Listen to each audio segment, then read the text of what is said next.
Hello friends, कैसे हैं आप सब। स्वागत है आपका आपके अपने चैनल अजब गजब संसार में। हमारे पुराणों में कौवे को बहुत ही महत्व दिया गया है। दोस्तों, कौवे के कुछ संकेत हमें हमारी भविष्य में होने वाली घटनाओं से अवगत कराते हैं।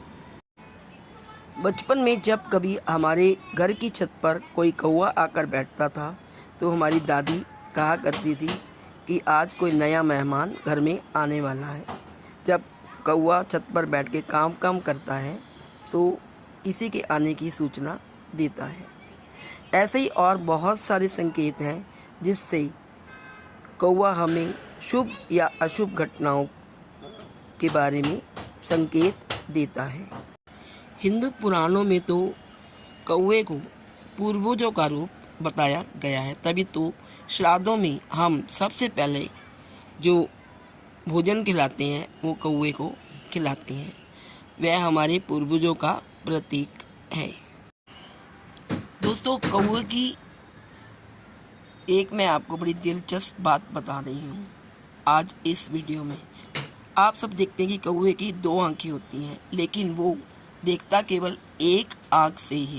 रामचरितमानस में तुलसीदास जी ने इसका वर्णन भी किया है।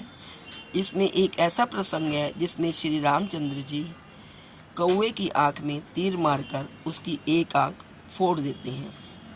वो क्या रहस्य है, क्या प्रसंग है, मैं आगे चलकर आज इस वीडियो में आपको बताऊंगी।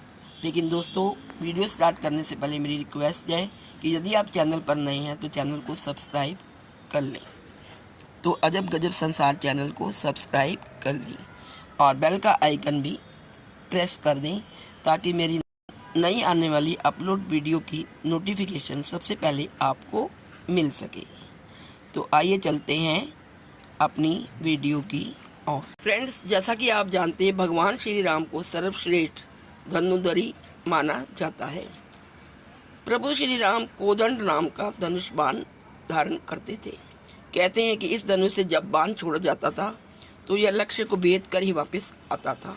एक बार की बात है कि देवराज इंद्र के पुत्र जयंत ने श्री राम की शक्ति को चुनौती देने के उद्देश्य से अहंकारवश कौवे का रूप धारण कर लिया। वे श्री राम की शक्ति का अंदाजा लगाना चाहते थे। एक दिन राम और सीता बैठे हुए थे तो वो सीता जी के पैर में चोंच मारकर भाग गया और सीता जी के पैर में बहुत सारा रक्त बहने लगा। वह मूढ़ मंद बुद्धि जयंत कौवे के रूप में सीता जी के चरणों में चोंच मारकर भाग गया।